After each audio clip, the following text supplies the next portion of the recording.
Hello guys and welcome to today's daily puzzle. You can't touch this. Let's get right to it. So what do I see? Well, obviously I see that under cover of the night over here, we can give two different checks. First of all, we can use the bishop to take the pawn and give a check that way. Alternatively, we can use our queen over here taking this pawn and give a check that way.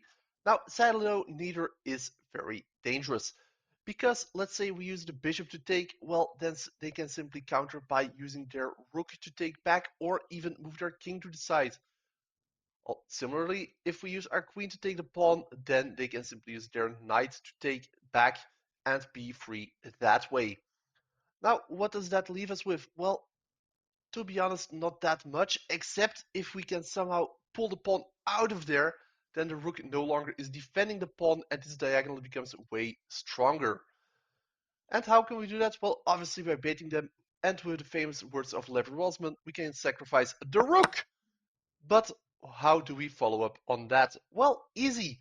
We use our knight over here to take the annoying pawn and actually create a fork. Not only does it create a fork, also once we move the rook, that, or rather the knight, that also opens up a discover check from our bishop, which obviously would be devastating.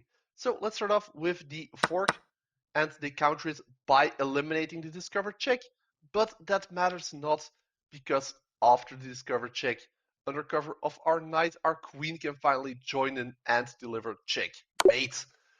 There we go. Thanks for watching. Please leave a like, subscribe, and hopefully see you next time.